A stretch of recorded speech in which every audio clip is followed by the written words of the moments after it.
Good evening, one and all. Welcome along. It is season 4, episode 42. I think we're up to 247 episodes now. How are we both, gentlemen? Not too bad, man. Yourself? Not too bad. Not too bad at all. And Lauren, Yeah, I not understand too bad. you were rushing home tonight. Yeah, dashing up from the in-laws. So been down there for New Year. So happy New Year, guys, everybody. Yes, happy New Year to everyone. Cowboys Nation across the world. We hope you're doing lovely. Hope Santa Claus was good to you, and all the best for 2023. Absolutely. I would echo those comments 100%. And look, folks, before we go any further into the show, we are going to bring up, Damar Hamlin, our thoughts and prayers are with his families and friends of the Buffalo Bills player. Football in these instances is the least important of the little things in life. Yes. Yep. It was really difficult to I didn't watch the game. I didn't see the game live, but seeing the video clips of it, I found it quite difficult to watch. And I will say, as for the players being on the field and the coaches and the fans, I don't know how anyone could even anticipate for if the game was to go ahead. Thankfully, it didn't.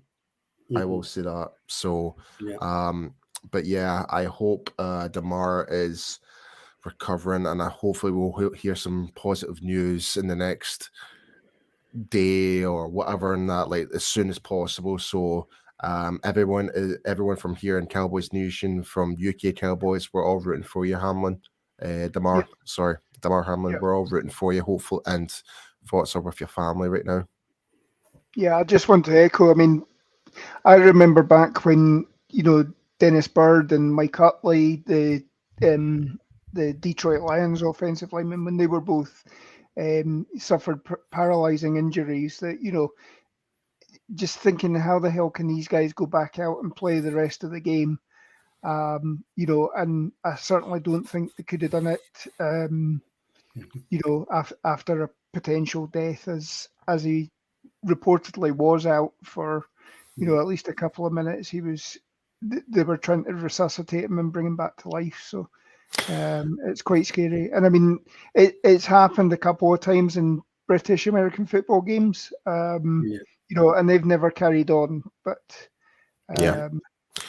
it's so weird though. I've seen a couple of videos on YouTube, stuff like from actual doctors and stuff like that, where they've made the comment that type of cardiac arrest is like a trigger point, where he got hit seemed to trigger that cardiac arrest. So what's been reported as, anyway, it seems to be one of a million chances that is ever going to happen, and we noticed it just right before our eyes, type of thing. And it's scary. It really is scary. So but yeah, like you're saying there, Lauren, Brian, just our thoughts are with him, and hopefully Damar can recover in that. But and also to all the Buffalo Bills players, we could see the emotions on that sideline. They were very emotional, and the coaches, not the NFL, the coaches made the right call of suspending the game completely, and it's the right move to do. And I think everyone is happy that the game did not continue based on that. Yeah. You have to give credit to the fans as well. I mean, the fans, as soon as they noticed that, that they were all silent, everybody, was praying, and you see some of the outpourings of support, everybody walking down to the medical center and holding vigils outside there. That just shows that, this rises above football. And it's complete contrast to, the likes of Michael Irvin lying on the field of Veterans Stadium in Philadelphia, and the way that Philadelphia fans were acting then. Yeah. I mean, go on ahead, Paul. Different. I mean, it's you're always going to get that with certain people out there. Not all. fans, of course, not everyone, obviously. Like, there's no always bad eggs with every franchise type of thing. Now, I'm not trying to say whatever, but basically, it's a different scenario. But whereas this one, it was very concerning. Like, when the fact, like, whereas Michael Irvin, like, you can sense it, yeah. But whereas this one, like, it's like there was a lot of deep concern, and I think doesn't matter who you are, what team you support, you would be very, very genuinely concerned. It's like, ooh, everyone was surrounded. There was the ambulance was on the field, etc. So, it's like I said, it was very tough to watch. Like, just even seeing the not the replay, but the videos have been moved about in social media. So, but like I said, like, don't get me wrong, like, we still have our views with regards to Philadelphia and stuff like that as fans and that, but we all know that not every fan of every organization is bad. That's basically what I'm trying to say. Like, there has been fans out there and showing uproar support and showing their not condolences, but just the concerns for Damar, and rightly so. So, and this is more important than football. And I will say this: when you've got when things happen to football, anything doesn't matter anymore. I completely agree with you, Joe. And big shout out to Joe, watching all the way from Italy again. Love what you're coming in, Joe. You always bring the fire to the show as well. So thank you for that. And also to Tim and Samuel, who's in the chat as well. So big shout out to you guys as well for coming in. But yes, it's a tough. It's just tough to watch, and you just don't want to see that happen to anybody. It doesn't matter if you really hate the person, you don't want to see someone's health at risk. Like, say, take for example, like, obviously, I'm a Glasgow Celtic fan, right? And obviously, and you know, Lauren, our most heated rival is Glasgow Rangers, and there was the whole thing about a certain player called Fernando Rickson. So, and the amount of solidarity within those two teams to show the uproar and support. I hated Fernando Rickson as a player, but as a person, I have no problem with. And it just goes to show it goes beyond football. So in case anyone doesn't know who Fernando Rickson is, he is a former player, played for Rangers, a really good player. He's originally from the Netherlands, and he was diagnosed with motor neuron disease. And pretty much everyone from all walks of life within the Scottish football or soccer community pretty much were all united and showing the uproar and support. So it just shows, like, goes back to the main point, like, take football out the window and think about the actual person. Like, I think, as you said, Paul, about Fernando Rickson there, obviously I remember that myself. But I mean, it's given us flashbacks to 18 months ago, and Christian Eriksen having a cardiac arrest on exactly. That's a great example. Christian Eriksen, he could have been gone for all we know, and he fell flat foot. And same with it's happened quite a few times in soccer games, like with certain players. Like, I still remember the day when Phil O'Donnell, another player that passed away on the field and this was in a smaller game back in Scotland, and the amount of uproar and support from all walks of life in terms of football and stuff like that. Soccer, sorry. Again, United showed us support and hope that he would pull through, but unfortunately, it's just. But in this case, we just need to make sure that Damar is comfortable, make sure he recovers, and make sure that his family are well looked after. And I'm sure Bills Nation and the Buffalo Bills organization are well on top of that. They're probably the doctors available, bring them in over, etc. And yeah, absolutely. And like, I mean, this has happened in all varieties of sport. Like, you know, it's as much as we all enjoy watching sport, there are inherent dangers in every sport. Absolutely. Like, as we say, Christian Eriksen a couple of years ago, it's happened. You know, I've seen guys paralyzed in rugby. I've seen a guy with a broken back in Gaelic football, which would be from my own country here. I've seen a guy with a broken leg in a game of soccer that I was playing in. You know, it happens at all levels of sport. It happens up and down, and it's not related to any single sport. You just don't know when these things happen, and it's how, as Paul kind of alluded to earlier, it's how teams react. And like that coach is saying, we're not playing anymore. This is, you know, this you need to take that stand. Absolutely. Yeah. But kind of referring back to what you mentioned about rugby there, like Samuel made a comment, and I think it was just more of a general observation. I know I'm not jumping from the topic from Damar, but you just made the reference to rugby there. So Samuel, thanks for the comment. Says question, do people get hurt in rugby like football? And yeah, absolutely. Like rugby is a very, very physical sport. You're going to pick up injuries. Like, and that was one of the reasons I didn't do rugby, because the amount of it's the small injuries for me. Like, like I can't even bend my pinky anymore. All those type of things and stuff like that.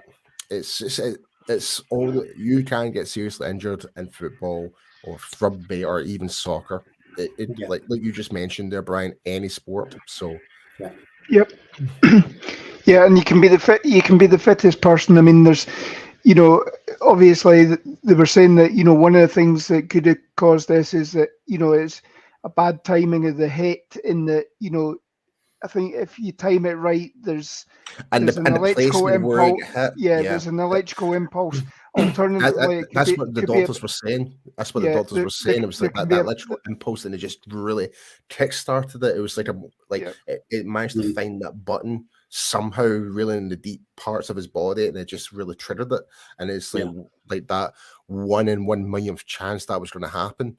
And there's also, you can have a little bit of plaque build up in your veins or whatever, and then that hit releases it, and then it travels straight to the heart and blocks off. So, you know, but it was, you know, you saw him get to his feet again and adjust his face mask, and then that was it, lights out, you know. So that thing, that was the toughest part. It was just seeing how, not to go in detail, but it's just how he collapsed. I was just like, whoa. Yeah, I can't watch this. I just find it really uncomfortable to watch. So, but like I said, and this is from all of us, and also with Mike and Jamie, Graham, and Rich, who's not here on the show right now. All of our thoughts are out with you right now, Damar, and we hope you recover soon. Yeah, and I'm just going to pull up Tim's point here, because there's just something that I was going to mention anyway. Oh, in terms of aid, we don't know, but just something to watch out for. There are a lot of fake GoFundMe campaigns out there, so please check in if you want to go through the official channels. Go through the Buffalo Bills' own social media and just try and get the links there, because there are a lot of people trying to profiteer from this, and we would hate to see that happening. Absolutely. But it's one thing that's more disgusting than mocking someone is actually profiteering from someone's demise. Well, not demise, unfortunate situation. Is someone taking advantage of that, and that's more disturbing. So screw those people. Go through the official channels, folks. If you want to go and help out any way you can or ask about, look up their official channels. So look, let's move along anyway. And it feels like an eternity ago since the game actually happened, but our Cowboys won 27-13 at Nissan Stadium. They had a full house there. I think it was even more of an attendance in the official gate than the official numbers. Well, there was more of an attendance at the game than there was with Southwest Airlines. I'll tell you that.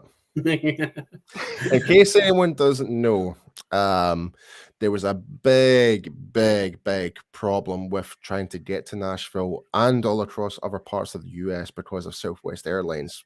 Whether it's down to overbooking flights, whatever, we don't know. But basically, a lot of flights were cancelled, and people had to give up tickets, resell them, cancel their Airbnbs or hotels and stuff like that. And some of my friends from Houston were supposed to fly out, and their flight got cancelled, so they decided to do the road trip instead. So from Houston to Nashville, Tennessee is a long, long drive. You're talking about 9, 10, maybe even 11 hours, depending how quick you do it for rush hour, etc. But it's just, again, it just kind of shows the dedication to fans out there. They're willing to travel far and wide by any means necessary for football. Yeah. So we remain second in the NFC East. And depending on the outcome of this weekend's slate of games, we can finish as first seed, second seed, or fifth seed. Yep. Yeah. It's the chances are very unlikely, but there is a chance. But if there's one thing I'm not happy about is I was kind of hoping they may have kind of stuck to the type of original schedule they were supposed to do, was maybe have the Eagles on the early game, perhaps. I don't know if this is true or not. Yeah. But they were supposed to have the Eagles game on as the early game, the 6 p.m. here in the UK, which is the noon game in Dallas time. And in the mid-evening game, it would have been the Dallas game, because that means that kind of gave us an idea, should we play our stars or not? But with this now going ahead as a head-to-head game for TV pretty much, and this is all down to the NFL trying to get more ratings again, we're kind of forced our hand to play our stars in case we do want to go for that number 1 or number 2 seed. Yeah. Because they've conveniently scheduled the Eagles game and the 49ers game at the same time as ours, all 9:25 kickoffs here in the UK. So I don't know about you guys, but I'm not particularly thrilled about it. I'm not happy about it. No, but I mean, they did the same last year. I mean, the week 18 games are always actually derived on the Monday after week 17, and then they know what's on the line in terms of playoffs. Obviously, everything's pretty much sealed up. It's just a case of who gets that number 7 seed at the moment, and ultimately, it's probably the outcome of the winner of the Green Bay Detroit Lions game. And that's another thing as well. Like, I would not like to be. How would I say this actually? Like, even if we're number 1 or number 2, right?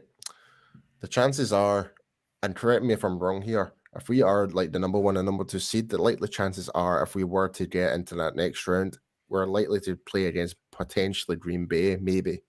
And I don't like that idea. That if it was me, I would stick at number 5. Just stay at number 5. We probably have a much more better chance playing against Tampa Bay the second time round, I think. Just based on how we're performing and how Brady is right now. Like, he only seems to be turning it on in the last quarter pretty much, and still scratches the edge against teams that are subpar, like right now. Like, I don't know about you guys, but I would stick to number 5 and just walk away, because is it really worth putting in our stars, potentially getting them injured, just for a number 1 spot where we're like, don't get me wrong, that bye week is great. Yeah, cool, whatever. But I would rather maybe kind of take this bye week, make sure, because I'm looking on ESPN right now that Prescott is deemed as questionable according to ESPN. So I'm just kind of thinking, right, okay, is it really worth it? Don't get me wrong, like, Washington are out, they're eliminated, they've got nothing to play for. They're likely going to play their backups as well. So why can't, like, and I'm not one for just saying, like, I always want to beat our rivals, of course, but I'm trying to think for the long run here. I'm trying to think our best path to the Super Bowl. Like, don't get me wrong, we have beaten like the most teams with the highest winning records. Like, I think we're 5-1 or something like that. I think there was a statistic of all the teams that we're 7-1 against teams with an above 500 record. 7-1. We've beaten. I know we've got the most. 3 teams with 11 wins. Because I know we've got the most. So, but if it was, I think my question is, what would you rather have? Would you have go up against Rodgers, or would you want to go up against Brady? Well, even as the second seed, you'd be going up against the Giants again, and the Giants are, or I would say No. that. no, first, second will play 7th, third will play 6th, yeah. and 4th and 5th. Yeah. But Okay, first so we'll I am play the winner of the the lowest seed. I'm just trying to think. So hypothetically, first seed would have their bye week, and who would play? They would play. They then would play the whoever's lowest seed that comes through So from the wild card weekend. And hypothetically speaking, that could be Green Bay if they beat Minnesota. I'm assuming.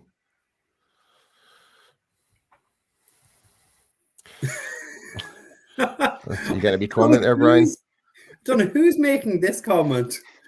I have no idea, but this is on Twitch, so we've actually got one of our first Twitch comments. So there we go. Welcome to I'll Be There For You. So I have no idea who you are, but welcome. I think there's a Friends reference in there, Paul. A Friends reference to you? No, a Friends reference. I'll be there for you. Oh. Oh, God. So this is where the show is going right now. Right. Yeah, okay. It is. But no, as Lauren said, so look, I think the most important thing to do on Sunday is get the win any way we can and let the cards fall however they may. Yeah. I don't think there's any point kind of going, we might have to play Tom Brady. We might have to play Aaron Rodgers. We might have to do this, that, or the other. I think we know we're locked into the number 5 seed. Yeah, absolutely. Yeah. And, if we win, we still need the Eagles to lose. We still need the 49ers to lose to get the number 1 spot. So, look, I think the best thing to do is just concentrate on our own game and let those games fall as they may. I agree. Yeah. Like, I just think with the whole, I don't know if it's just because it's just been the buzz on social media right now. It's like we're thinking about all these alternate paths to the Super Bowl. What is the easiest route? What routes we don't want, type of thing. I mean, you would like to think if we were to go up against like Sir Rodgers and Brady again, which is like, well, Brady's the most likely one if we are 5th. That's pretty much guaranteed. But you would like to think with the second round going round against, because we lost to Green Bay and we lost to Tampa Bay this season already, you would like to think we can make these big changes to accommodate and try and beat them again. Yeah. I mean, there is some essence to the fact that, our offense got on better against the Green Bay defense than it did against the Tampa Bay offense. But then Dak was pretty under par that day, way back in week 1. Again, he didn't have the benefit of a preseason matchup to hone his skills. So, I agree. Yeah. It is a case of pick your poison, and it does. And I think Meg said this to you on Saturday that do you really want to be trying to knock Brady off in potentially his last game against you in the playoffs? But when else are you going to do it? So that to me does sound like a nice icing in the cake, like knowing that Brady has terrorized the Dallas Cowboys for years, like since the start of his career. It would be a nice wee icing in the cake to end his career with a loss. That would be great. Yeah, it would. Like we can actually finally say we actually beat Tom Brady. Like, I mean, I can't even recall. Like, I know he's undefeated playing us at our own turf, but we have all time. We have never beaten him at all. It's 7-0, I believe. Is it, Lauren? I want to say it's 8-0. I just we've never been beaten the Patriots while he was the quarterback, and we never beaten Tampa while he's the quarterback. There we go. Yeah. And that just adds more. That would be, like I said, the icing on the cake if that was the case. Yeah, folks, if any know if it's 7-0 or 8-0, don't be afraid to comment and let us know. As we say, we'll always pull up your comments. Yeah, Tim's already on it. So who wouldn't want to send Brady back into possible retirement? I mean, that's it. That's it. The next comment I think is kind of segueing beautifully into the next section, which is our news and updates. So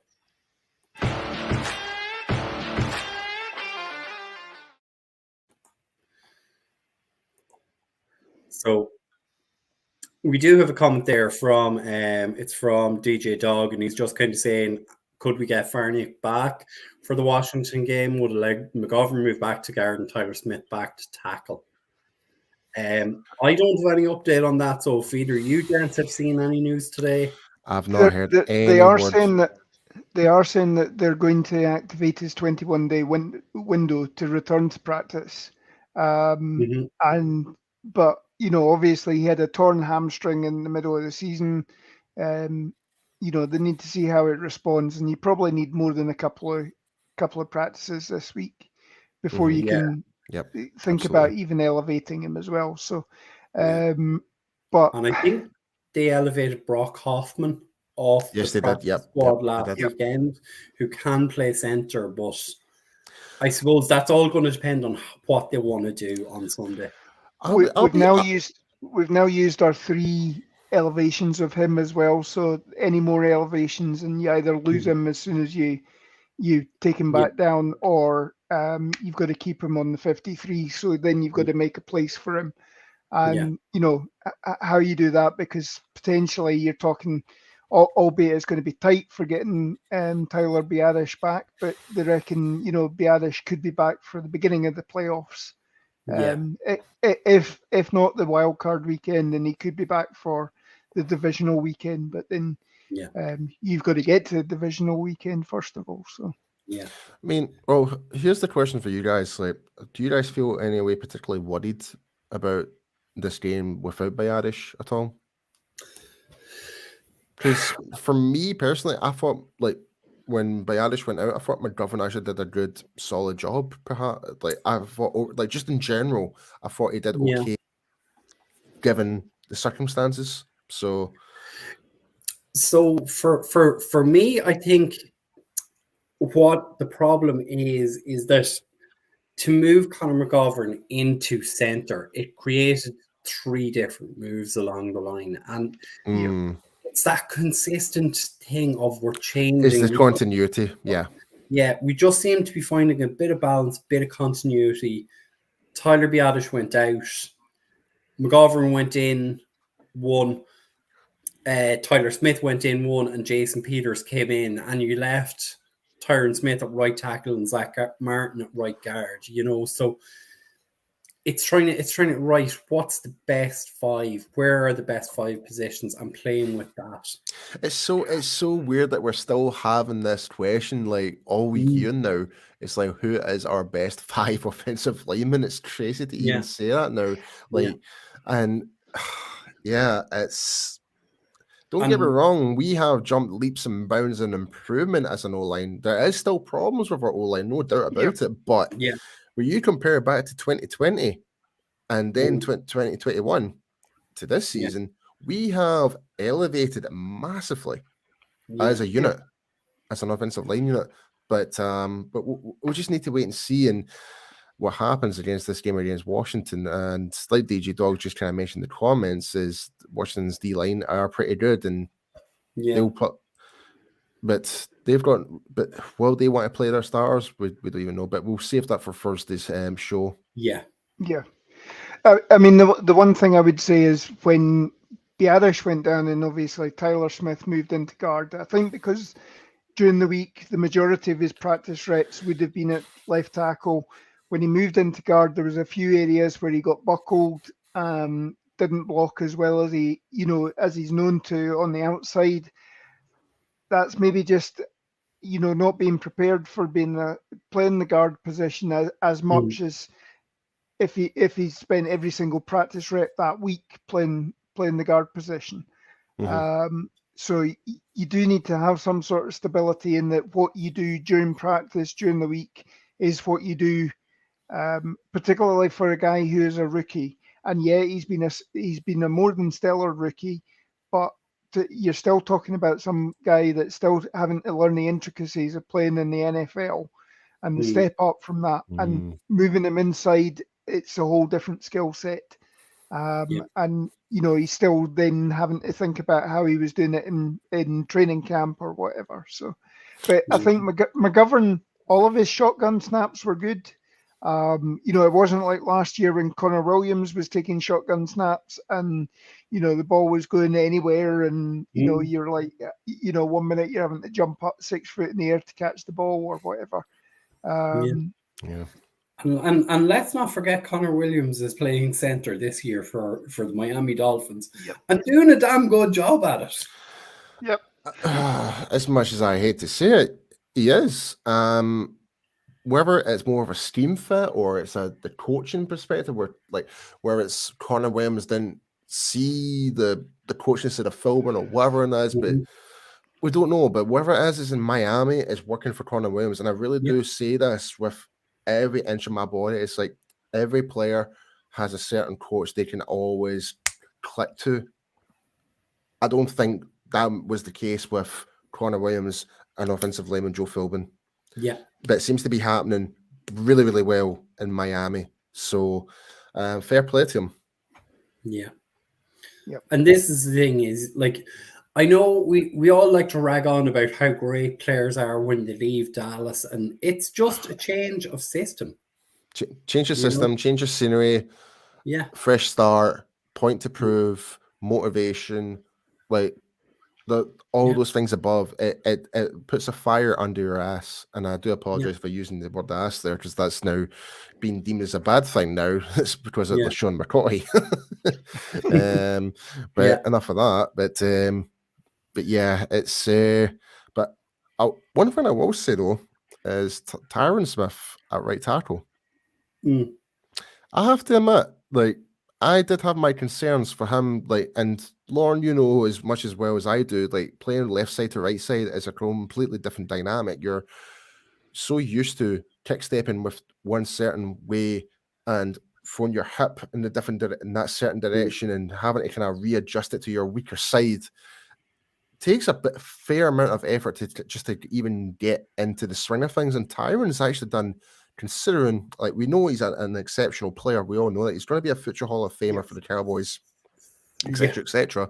But for him to kind of step in on a right tackle position where he's never really played it, he's always been dominant on the left hand side, and for him to have that different dynamic of kick stepping and blocking in a different view and understanding the different terminologies for the right hand side of that offensive line, I'm really impressed how he's managed to come in and do that job.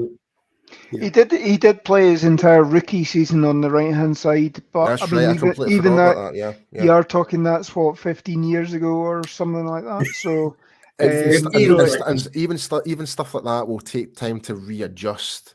Yeah, like in time, like, I've not done that in a wee while, but for him it must have been like, give me a couple of reps, boom, clicked in. He's good to go pretty much, and that just shows you the character and the type of teammate that.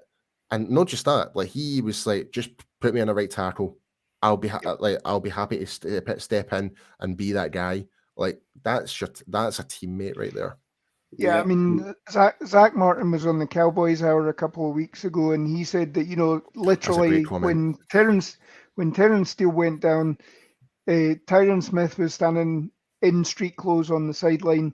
He literally went up to Zach Martin and said, "Right, I'm going to pick up the right tackle next week," and all this sort of stuff.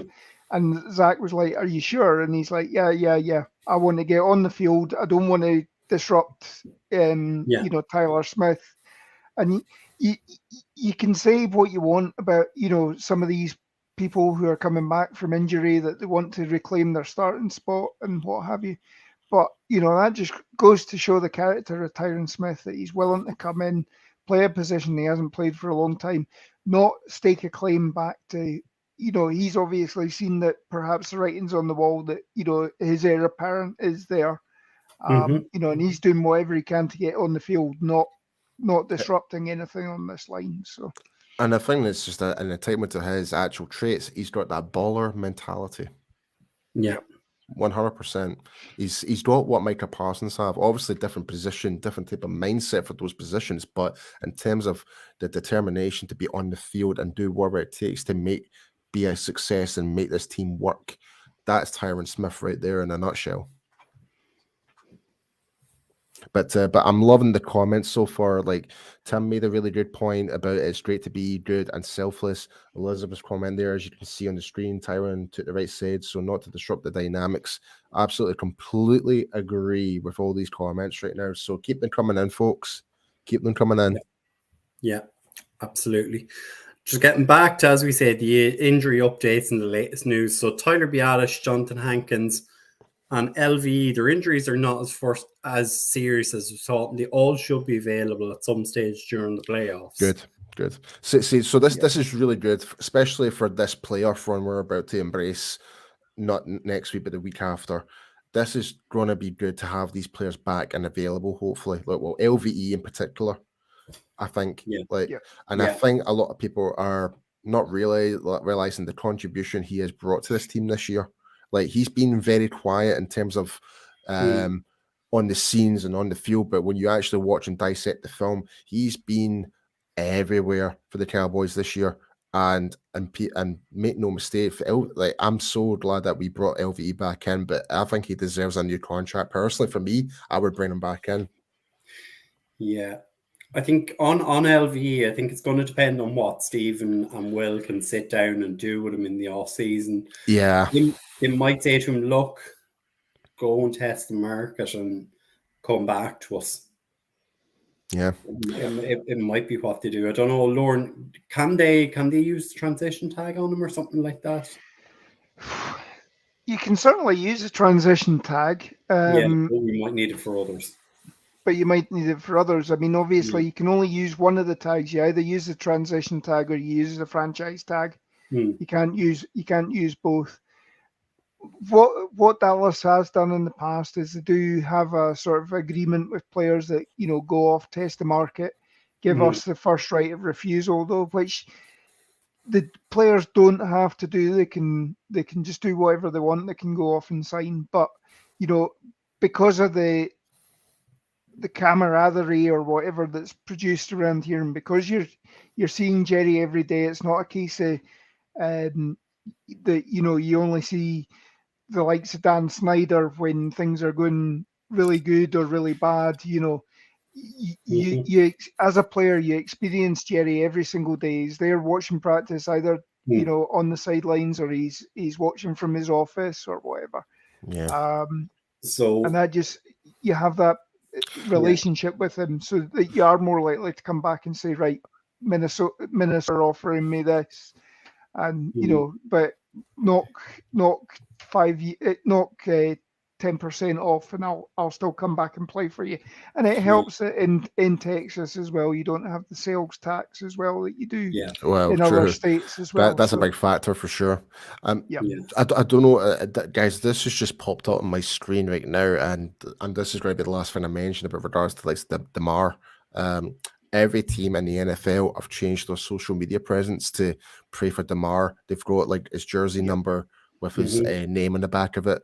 So it just shows, again, solidarity within all teams in the NFL are in support and hoping that Damar recovers. So. 100%. Just, I could see you pulled up the comment there, Paul, on from DJ Dog, just on the transition requires a certain salary. So if either you know differently, correct me on this, but I think with the transition tag, you can allow a player to go and test the free market. And if you want to transition, I think you have to get a certain amount of picks in value back. So it allows you a little bit of leeway in that you can say, as Lauren was saying, Minnesota offer Leighton Van Der Esch 6 or 7 million. We can then say, well, we'll match that. And that's the value of the transition tag. Right. I was gonna ask about that, because this is something I really don't really know too much about the I know everything about the franchise tag, but in terms of the transition tag, so this is quite educational for me to know about. So you're basically essentially what you're saying is the transition tag works in a way it's like works out like what the best offer is, you match that essentially. Is that basically what it's essentially offering you the right of first refusal. So if somebody signs you signs them to a contract or to an offer sheet, you have 1 week to match that contract. Now, you can't then put stipulations in or whatever. You have to match that contract word for word. Now there are there's things that have now been put in that stop you doing the poison pill as such. Like Stephen Hutchinson got with Seattle about 5 or 6 years ago, where they said that you either if Minnesota sign you back, you have to be the most valuable offensive lineman that every single year of this contract. Otherwise, you've got to renegotiate the deal. So there's little things like that which absolutely I think if I remember rightly, Minnesota picked the deal up, and then obviously they went and signed somebody else. And because of the starting at that point in time, because the starting salary for bringing somebody else in or whatever took it up above a level, you then had to automatically pay him that same level as well. So you effectively screwed up their franchise, their salary cap at that point in time. So there are things like that, but I don't think you lose I don't think you gain any draft picks necessarily. You'll obviously you'll get your compensation pick at the end of the next year. Okay. So I think what I'm thinking of then, Laura, maybe is the exclusive rights tag. I think it's something like you can tag a player, and if someone comes in and gets him, you have to give up 2 first-round picks or something like that. Yeah, it's something I need to refresh myself on, but I think it's the exclusive. There's the 3 tags: there's franchise tag, the exclusive rights tag, and then the transition tag. I think is how it works. Yeah. See, this is the side I literally have no knowledge about. It's something I'm not really I'm just interested in the players that we do have, and that's just me. You know what I mean? I don't know if you.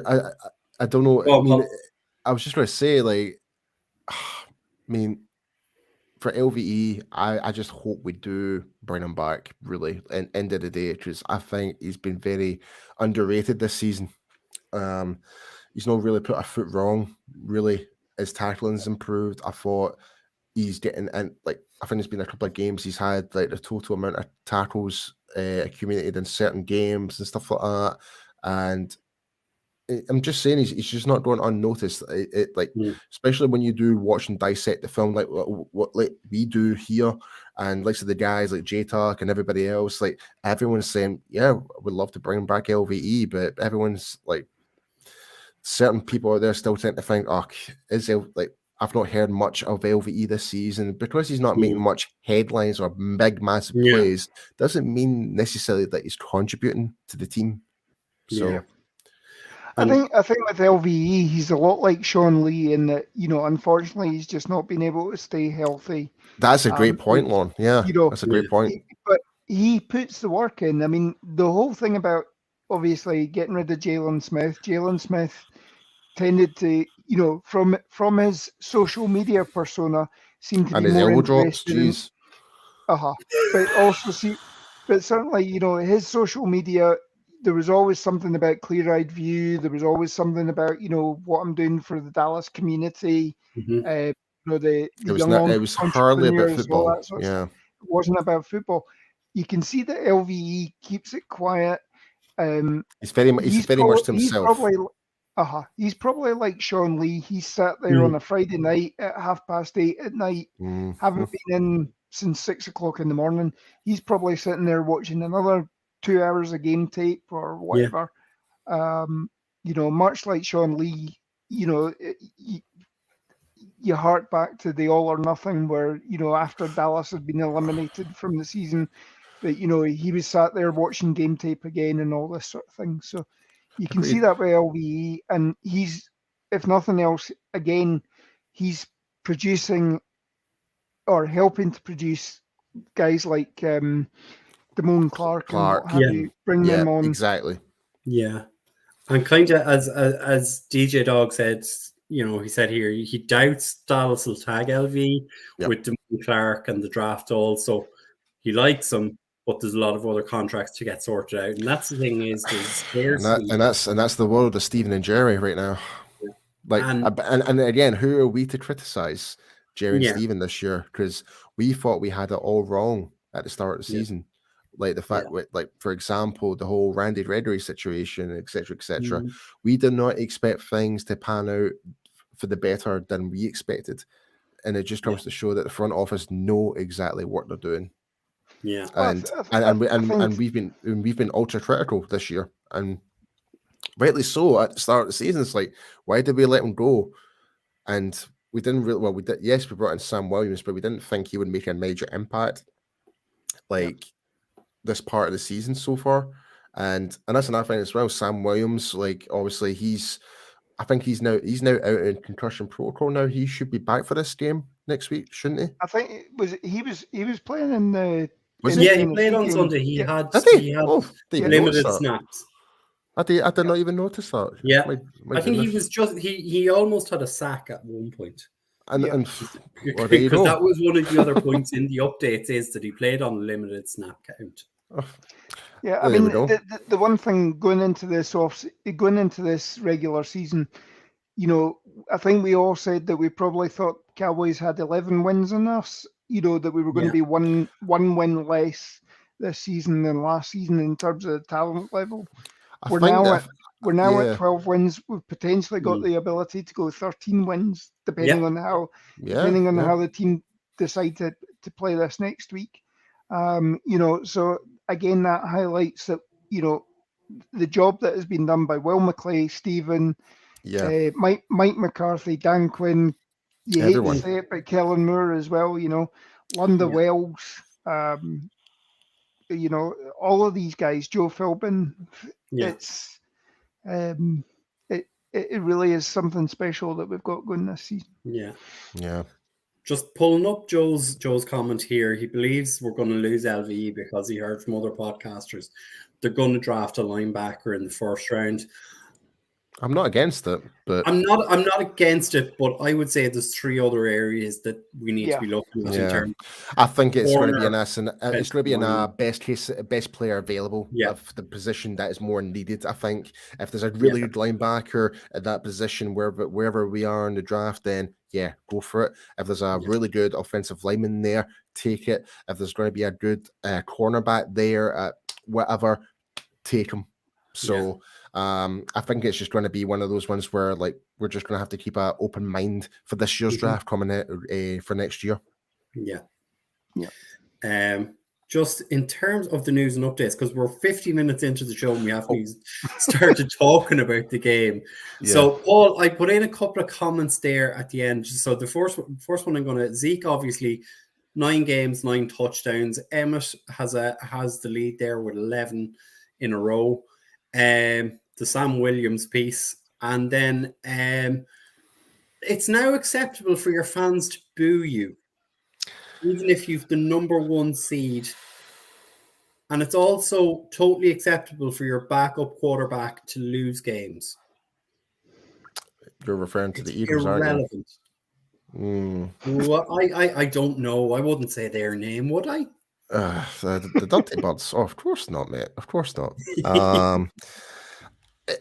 Only in Philadelphia, I will say that.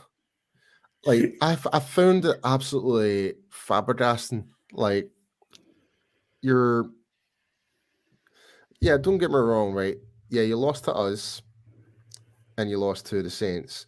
I get you might be upset and disappointed, but you still have your quarterback ready for the playoffs. You're going to be in the playoffs already. Like, you're still in a favorable position. You shouldn't be moaning about necessarily anything. Like, the fact that you've got your backup quarterback getting reps just in case for worst case scenario is actually a good thing. I mean, for us, we had Cooper Rush in the early part of the season.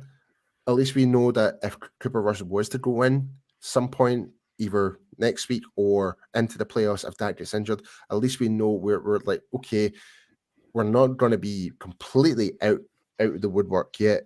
We're still in contention. We can still probably do something out there.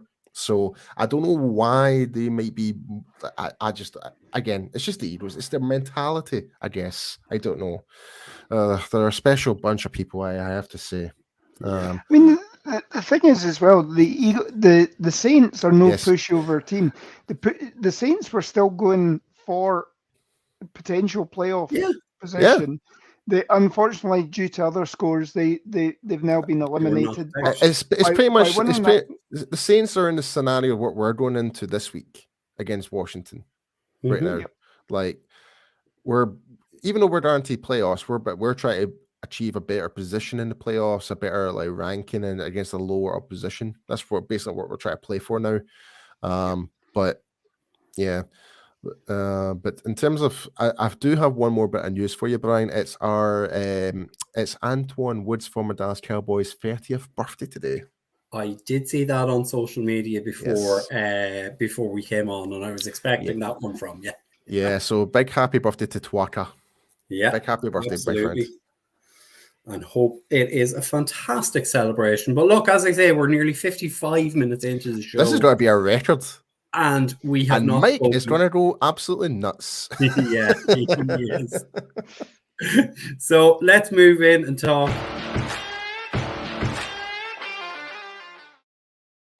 And Lauren will be back with us momentarily, folks. So don't be worrying. So look, where do you want to start in terms of the offense? Because I did see a comment in there, and again, I wanted to bring it up from DJ Dog, T.Y. Hilton. Oh. Chemistry straight away. Impact player. Yep. That's the two words I can really say about T.Y. Hilton. He's just been an instant impact player. Yeah. The contribution in the short space of time he's brought to this team has been fantastic. And it's been the most vital scenarios as well. It's been third downs. He's people are now calling him Mr. Third Down now. He's now got that wee in that short space of time, he's picked up that reputation now within Dallas now. So, and fans are loving him. He's enjoying his time here, and I'm very happy. And again, another good move from the front office. It kind of getting away from the whole OBJ crap, whatever. Yep. That's now dead and buried and gone, and somehow out of nowhere, T.Y. Hilton just signed for Dallas. Where the hell did that come from? No one even anticipated that happening. It just came out the blue, and he came in. This guy used to be Andrew Luck's #1 guy for so many years, and he was phenomenal for the Colts. And he's came in here, and he's done a great job. So, well, I'm over the moon with T.Y. Hilton. Over the moon. Yeah. And I think, as Tim said, his motto, respect me. And he deserves absolutely. Respect. Absolutely. Just I don't know if you just heard that, Lauren. We were just talking about the impact of T.Y. Hilton. Oh, it's been immense. I mean, just even being on the field, and the first game, the two plays that he made, getting the fourth down flag, and then obviously converting that 3rd and 30. And then last week, there was areas nearly every where 3rd down he was there.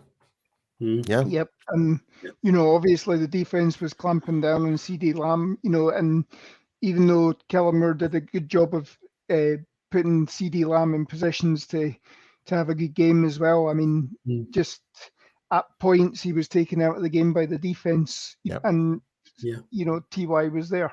So yeah, absolutely. I mean, I'm just looking at T.Y. Hilton's stats just now. So he only recorded 4 catches for 50 yards with a 12.5 average, and he was only targeted 5 times, and his longest reception was 28 yards. So even though he only got 5 targets at him, and got 4 of them, but those 4 targets made massive impact in that game. Like, he kept the ball rolling for that offense, and all credit to T.Y. He kept us in that game. Like, and it's a game, and I don't know about you guys, but it kind of almost felt like it was watching the Houston Texans game again. In a way, it was very frustrating to watch. Like, the way how we were playing, like we should have been playing. We should have went over these guys with all the injuries and the players that were missing, etc., etc. This should have been like a 40 burger or a 50, like it should have been a really high turnaround for our offense, and somehow we can do it. But we did manage to keep like from the defensive side, we kept them down to under 20 points. So in a way, that is a win itself. But in a way, it's one of those. It didn't feel like it was a win that you could be celebrating and be really proud of. It was like, yeah, we won, but did we really? It felt weird. I mean, so the one thing I would I'll throw this to you, Lauren, because kind of I'm not having to go when I asked this question of Paul, because this is kind of something that came up a lot over the weekend. Is, you know, like we won 27-13, and a lot of people seem to be giving out that, you know, it's, you know, unless you put up a 40 or a 50 burger in that game, people are giving out. You know, the commentary seems to be, well, they didn't have Tannenhill or Willis in. They didn't have Derek Henry in. They had backups. But, I mean, a lot of people were saying, if we win 27-13, that's good. And we won 27-13, and then people give out. Absolutely. Yeah. I mean, I think had this game been played on Sunday, I think the scoreline would have been a 40 burger. And that's enough because you're coming off. You were coming off, and I mean, I voiced that frustration on our group chat at halftime. I'm saying we should have been steamrolling these guys. We shouldn't have been going in at 13-6 at the halftime. You know, you can say Dak had his 2 interceptions, one of which, you know, purely wasn't his fault. And everybody gets on Dak about his interceptions, but career-wide, if you went back and had a look at the majority of his interceptions throughout his career, it's been the ball has tipped off a receiver and gone straight into the hands of the defensive back. Yeah. The majority of them. There's very few that you could say you can solely put on Dak. But I voiced this frustration that, you know, basically we should have been steamrolling these guys at halftime. And, you know, why weren't we? Why were we struggling? And then I came away and I thought, well, wait a minute, we've just had a very physical game against the Philadelphia Eagles. Yeah. The Tennessee Titans are a physical team. They are the number 2 defense, I believe, in stopping the run. And it is more their scheme than it is the great players that they have. It is their scheme that works, so they can plug these guys in. You know, obviously Mike Vrabel is a descendant of Bill Belichick. So he knows how to get the best out of players, and you know, unfortunately he uses players like their chess pieces. And, you know, you saw that stat that came up that, you know, in 3 years of playing, they put 83 players on IR at any one point in time. You know, so that shows that, you know, they're not willing, they're quite willing to use these guys and get everything out of them as much as possible. So I think had the game been played on Sunday, I think it would have been a much larger scoreline in our favour. Yeah, I totally agree. Like for the short turnaround, and again, it was on the road as well. That's an fact as well. We're not exactly playing at home. It was 2 back-to-back away games and a shorter turnaround, less preparation to play for, etc., etc. Like again, it's not excuses. It's just I'm just laying out the facts here. All these things can actually accumulate and actually affect performances, and I think that did kind of do that. Like. You're not exactly going to go all the way from Philadelphia back to Dallas for one day just to watch game film. You're basically going to do that as you're on the road, pretty much, really. Like not to mention that Tennessee threw a curveball at us by obviously elevating the guy that they only had on the roster. You know, he'd only been on the roster eight days or something like that. Practiced with the team 4 or 5 times, and you know, had only ever played in mop-up duty for Big Ben coming off.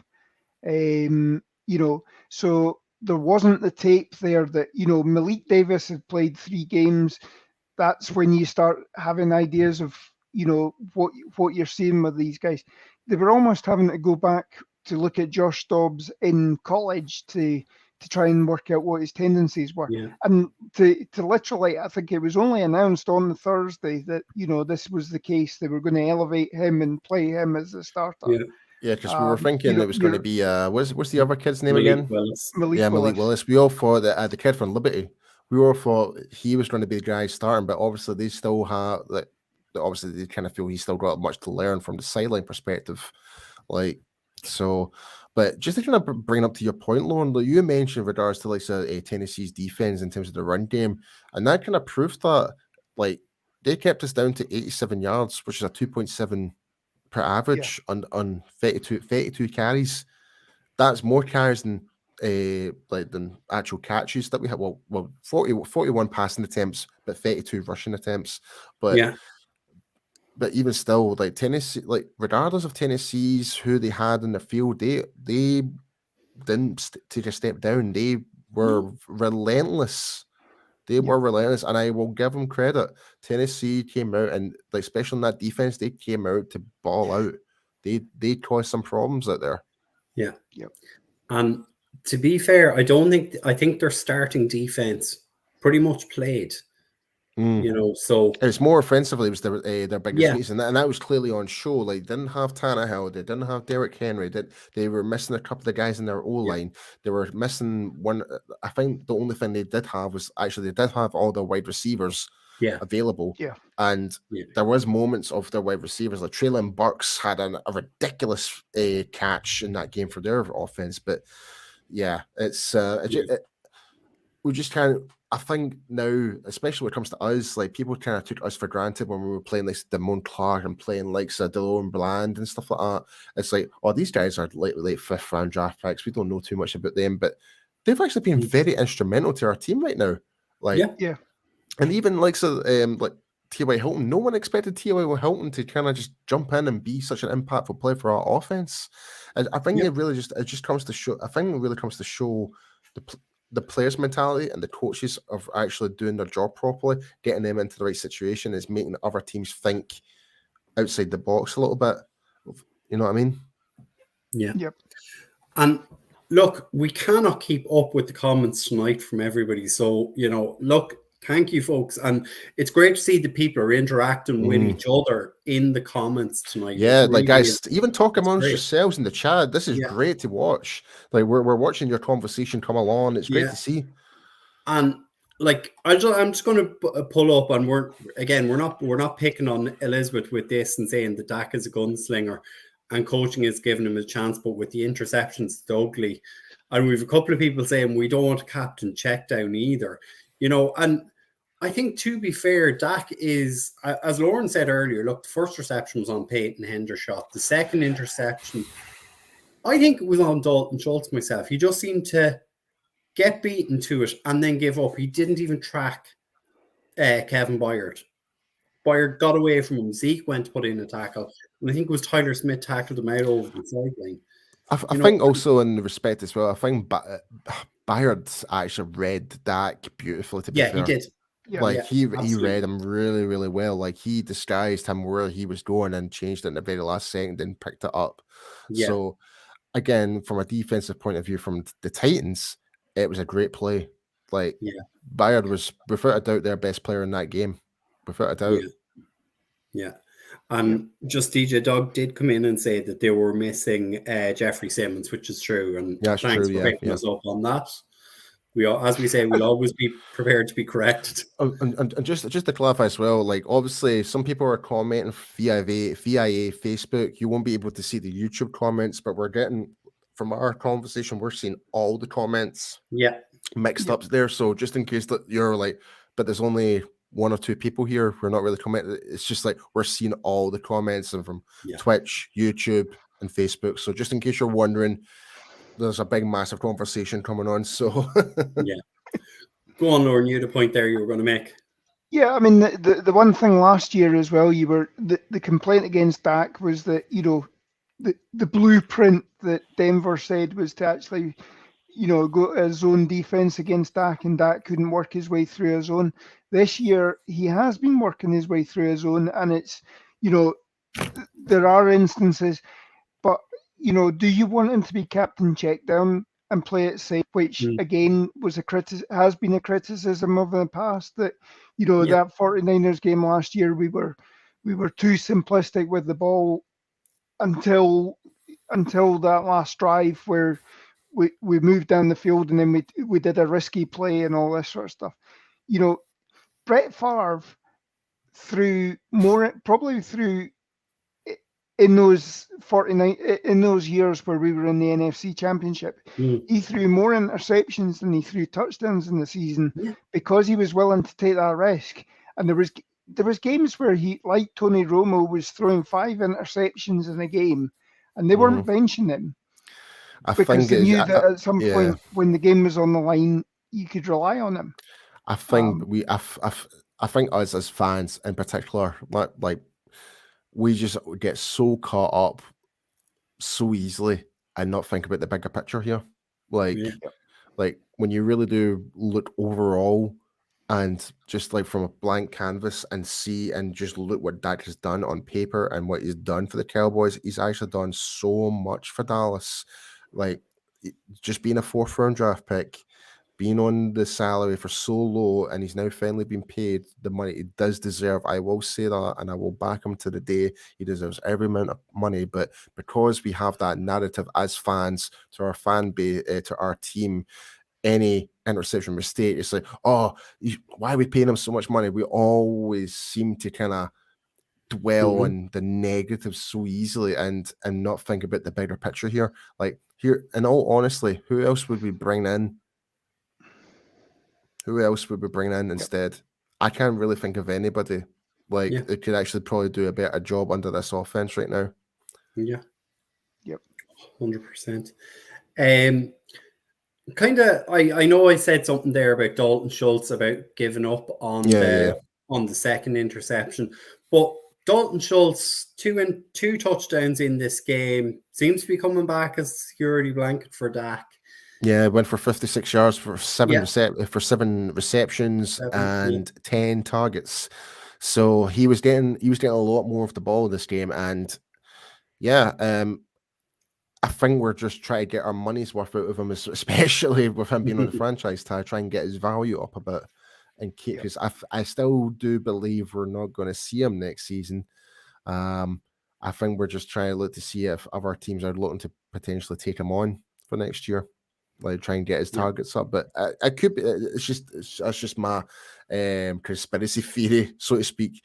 But he's playing well, and Dalton's is starting to come on, and I mean 2 touchdowns. That first touchdown was just a really, really great play, I thought. Yeah. Lauren, I'm going to throw this one to you. A guy who doesn't seem to be getting a lot of credit, but I've noticed him in the last 2-3 games.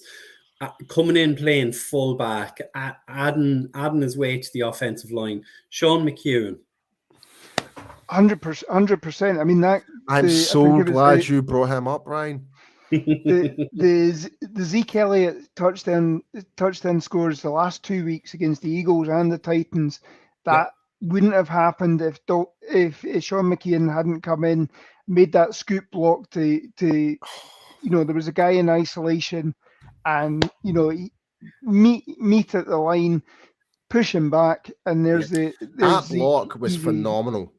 Like the gap he opened up was ridiculous between him and Tyler Smith. Oh my goodness! There's a difference as well between blocking on the offensive line where you've only got a yard to face off against somebody, coming from a fullback position and getting into position. And being, obviously you've built up ahead of speed, he's built up ahead of speed, and that collision there, that takes a different mentality as well. Absolutely. That, you see why linebackers are sometimes used as fullbacks. Keith Smith example, but for a tight end to move into the backfield and use him as a blocking back, that's very rare that you get something like that. So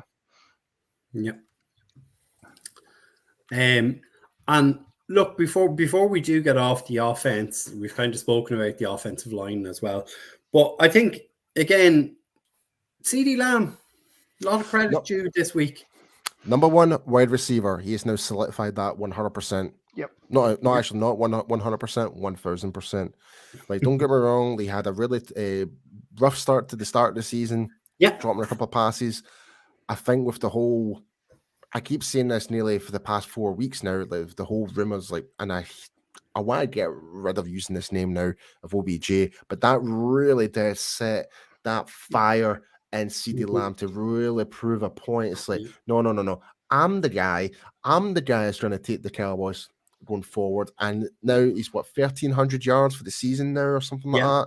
102 catches it's only the third time and I mean this is amazing. It's only the third time in Cowboys history that we've had a 100-yard receiver. Michael Irvin, Jason Witten, those are the only other two. It's quite crazy that you think of all the Des Bryants, the Antonio Bryants, go back to Drew Pearson, albeit Drew Pearson, the majority of his games were 14 games a season. Tony Hill, Golden Richards, all these guys.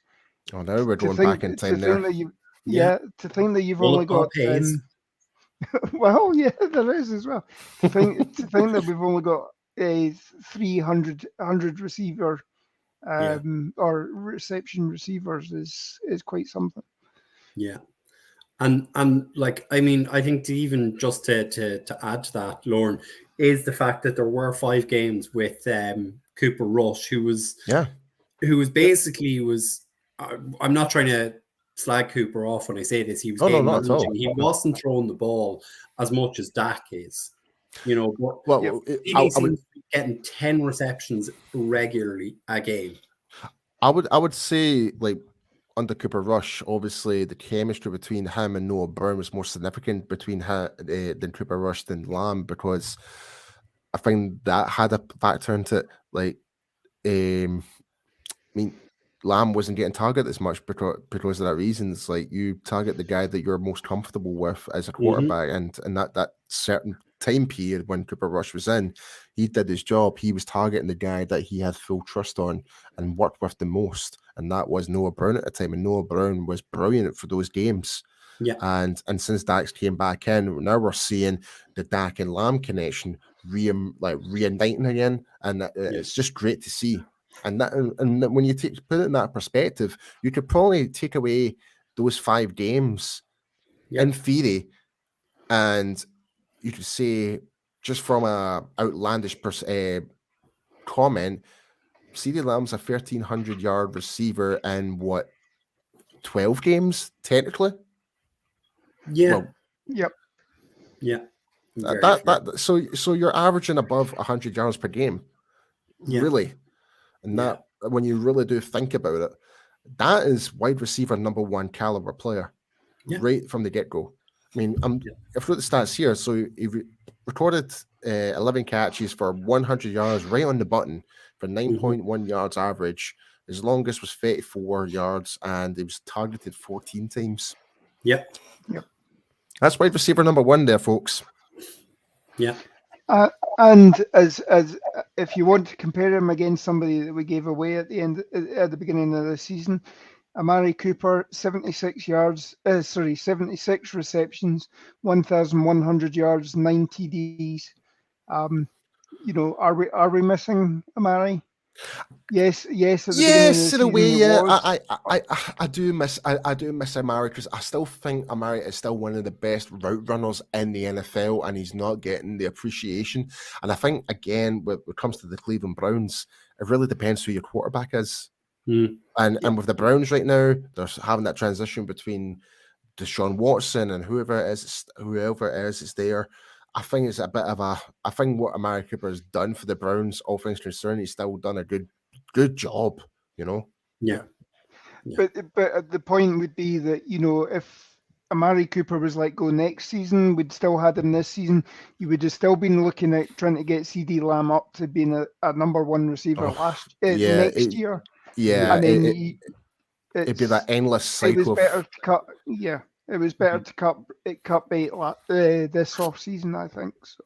Yeah. I totally agree, Lauren. Totally agree. I'm still not happy the fact that we gave away what we gave up for him, though. I think he was worth a lot more. That's the big massive criticism I still do have for the front office is what we gave up for him. I thought we could have easily got a lot more. Like when you look at like AJ Brown, for example, for the Eagles, there's no like when you compare that trade compared to the Mari Cooper one that we did with the Browns, I'm just like, huh? Like it still pesters me to this day. I think the whole thing with that though, and you know how Jerry loves the whole headline thing. I think the press from the minute of the final whistle of the 49ers game, there was talk in the press that that was Amari's last game for the Cowboys. Yeah. You know, and that contributed to it. And then obviously there was a source had leaked that they'd said that they were going to get rid of Amari on Thursday if they didn't get a deal. You know, and there obviously wasn't the market for him in terms of people, potential suitors coming forward, because the best you could get was a 5th round pick. Yeah. And I suppose at that point in time, nobody had actually signed a $25 million deal like Tyreek Hill or anything like that. So 20 million was looking to be at the top end of the receiver scale. You know, and somebody picking up that 20 million would have been a concern. Yeah, just to bring up DJ Dog's comments, like he's just commented saying we gave Cooper away. If we waited until draft day to trade him, we probably got him a lot more from 100%. Considering how, like you just mentioned, Tyreek Hill and I mentioned AJ Brown, like those players went for first rounds and stuff like that, and it was more of a desperation of that time and that situation. I thought, I'm like, surely there'd been a bit more desperation if we waited that little bit longer. Like, especially with training camp coming up and stuff like that. I think the whole thing, though, was we had to get below the salary cap, and we were well over the salary cap. So you had to make hard decisions. Exactly. You would have had to try and extend Amari to lower the salary cap details or whatever. So there was that. It was the whole timing of, you know, getting ourselves under the cap for the start of the NFL year. Yeah, agreed. Yeah, I totally agree, man. Yeah, it sucks in a way, and it sucks, but it's also a beautiful thing to see how the salary cap really does affect teams, and it does kind of even up the playing field. And this is one thing that people don't appreciate. It's like every year, it's any given Sunday, any team could win the Super Bowl. Really, when you really, it's not like soccer or football over here, where if you're the richest team with no salary cap and no transfer cap, you can buy any player any given time and still win the league regardless, pretty much. And whereas the NFL, it's all a matter of readjusting your finances to accommodate players and find the best fit. And it's business management, pretty much. It's how to find balance and actually keep the ball rolling. That's the most important part. Yeah. I'm going to pull up Tim's comment here.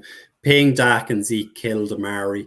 I would disagree with that because we'd already paid Zeke, and you have to pay a quarterback. It doesn't matter how much it costs. You have to. And Dak's deal is now one of the cheaper for the elite quarterbacks. I think Dax isn't even in the top 10 at the minute, is it? Don't forget. No. Don't forget the whole. Like, I don't know if you guys remember. Remember when Ryan Tannehill got his deal?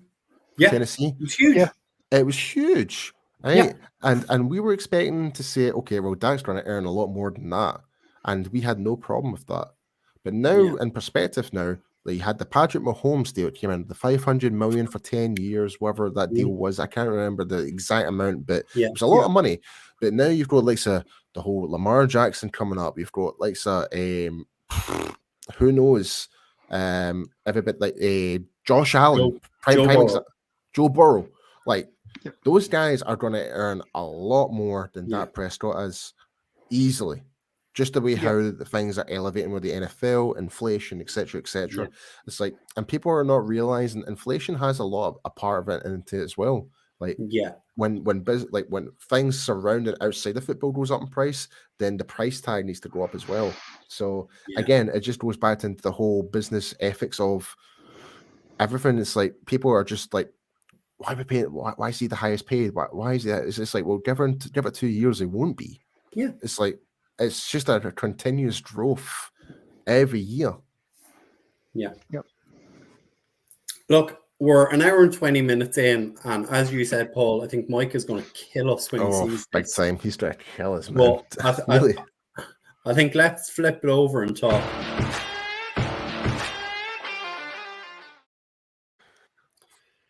So defense, I'm just going to pull up the numbers there. So, I mean, I think this was a game on Thursday night that was very much not stuck in the trenches, but was played in the trenches.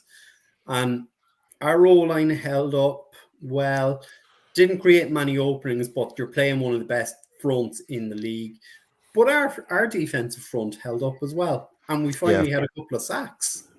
Yep. Yeah, I mean, I'm just looking at this right now. They're Dante Fowler got a sack, Donovan Wilson got a sack. So, I mean, it's not as high we would anticipate, but still, like 63 overall tackles, 38 of them being solo, 10 quarterback hits. So we got to the quarterback. So people don't realize, like, even getting to the quarterback, creating those pressures, it makes a difference. Yep. And passes deflected and interceptions as well. And let me just say, Sean Wright, phenomenal game he had. Yeah. You know? Yeah. But overall, like, we had a really good defensive performance. Don't get me wrong, there was certain times where, like I mentioned earlier, like Traylon Burks made he really exposed the weak side of our secondary and stuff like that. But yeah, it's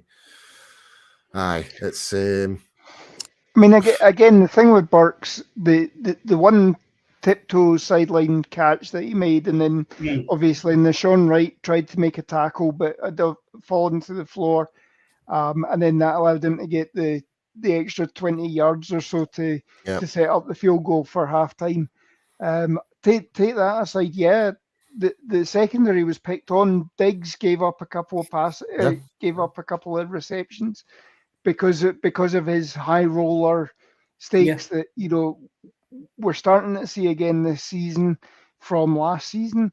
And it's potentially because teams aren't throwing Diggs his way that he's trying to do the whole Dion rope-a-dope thing where oh look, I'm not covering. Wait a minute, I am, and and hope that you get the interceptions that way. But I will say, no one else will ever be prime time. No one else will ever be prime. I know. But where the sacks have been tailing off in the last couple of weeks, the interceptions, the forced fumbles, we're leading the league in turnovers again this season. 2 years straight. We were unlucky. Who was it? Tank Lawrence knocked the ball out of Dobbs' hand, and it unfortunately went straight back into his hand. Yeah, I think the big question is, Lauren, is like how many 4-and-outs did we have in that game? A lot. Yep. And same goes for, like, again, even though it may have been like the past couple of weeks have not been the best of games, Eagles game, Texans game, and this game, but we're still creating those 4-and-outs. We're making them give us back the ball to the offense, and that's still the defense doing their job. We're still forcing their offense to give us the ball back. So, but I will, and I just noticed Tim's comment there, and Michael recovered with a fumble one-handed. I don't know about you guys, but after seeing when Micah had his hand all plastered up like a club, I was like, don't play him. Do not play him right now. I had my concern. Like, I'm just being very conservative right now in terms of I'm thinking about, I want everyone to be close to 100%. Like, and I get Micah's perspective. He's got that dog mentality. He wants to go in no matter what. I get that. But at the same time, there comes the time and place where, is it really worth coming onto the field when you've got a disadvantage? With, you know what I mean? So even though he contributed throughout the game, but it wasn't as effective, and it was clearly shown in that game. Yeah. But I thought it was interesting that the first defensive play, he was standing on the sideline, realised that he should have been on the pitch. And that's right. And onto, it came on and he onto made the play. That was remarkable. That was unbelievable. Like he just literally just came on, just lined up, and it was like boom, they would go that tackle for loss. Yeah, that was unbelievable. Like he didn't even know what the scheme was. He just basically jumped in and just like laid up. I think he was like lined up as like the middle linebacker at the time, and he just came through the A gap. Yeah, that was just like, what just happened? Because I was like, it just bolted off the sideline. It's like, oof, and the next thing you know, the ball just got snapped and he just went straight down. And it's like they even know what defensive play or the coverage was or anything like that. He just went in and just did it. That is just unreal. Yeah. So if you kind of mentioned the name there already in terms of Nahshon Wright, I mean, obviously he had our top tackles. I think he'd a tackle for loss and he had the interception in the game. How is his play as a boundary corner? Is that gonna help us for the rest of the season? Is it just the fact he's getting more reps going to work? If this was more for you, Lauren, I think I can't really comment on corners. I mean, I can't really either. I mean, what you've got, obviously, he came off the sideline. He came off and had to go into the medical tent at one point as well. But I think the more he's playing, the better he's become. He had a steady game last week against the Eagles. Yeah, I think it took a step up, and obviously that interception that he did, which obviously he needed all 6'4" or whatever it is that he is, plus a step ladder to make that catch and to bring himself back down in bounds as well. To make sure that it was an interception was quite something. I still think, obviously, at the moment, if you can play him this week against Washington, he builds it up again. But I think the secondary at the moment is still the weak link of this defense. And you almost need to have Diggs going back to playing that cover and not trying to create opportunities for himself. I wish that Diggs had actually picked that pick six as well. We had opportunities that we missed out on during that game. But Nahshon Wright is certainly coming on. In the last 2 weeks, he's led the team in tackles. He's had the pass defenses. That's all you can want. And you're seeing a better standard of play from him than you ever were with Boss Man Fat. And I think Man Fat, to be honest, we'll get on to talking about the special teams, but Boss Man Fat with his play on special teams is probably the door is getting that little bit wider for cutting him loose. Yeah. Just DJ Dog with the comment, it's important for the young cornerbacks to gain confidence before the playoff run.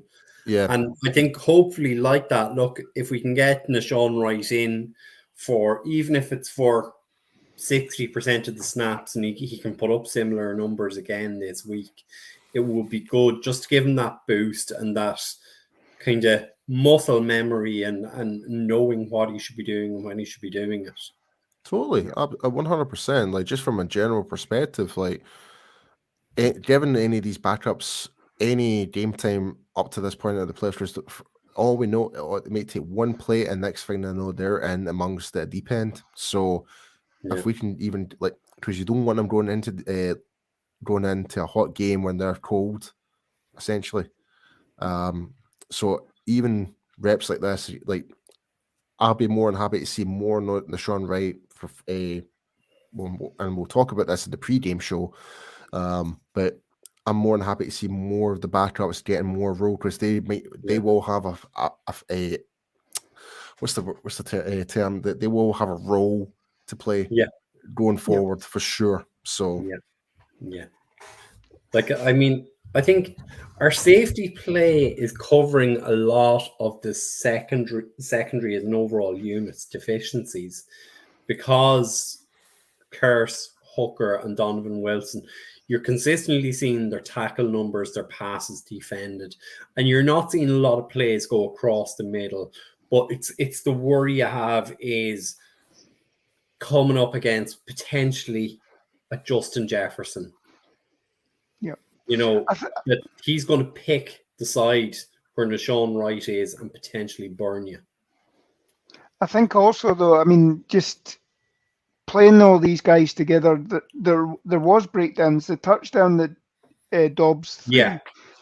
Donovan Wilson should have picked up somebody else. It ended up, because he went off with another guy to cover that, it ended up that Damone Clark was trailing the play. And he managed to get his hand on the receiver just as the receiver was crossing the goal line. But, had Wilson been in possession, we might have been talking that it was 27-6 ball game or something like that.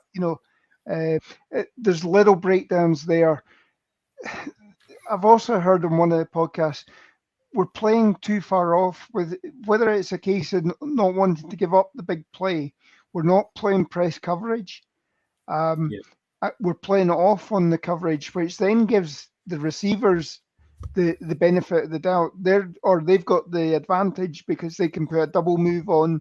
Particularly we said on Thursday night that Nashawn Wright's weakness is you try and get him tangled up with his feet because he is a tall, lanky cornerback. He's a Dan Quinn type of player for sure. Yeah, if you get his legs tangled up, you're then creating that space as well. And teams have picked up on that, and that's what they're trying to do.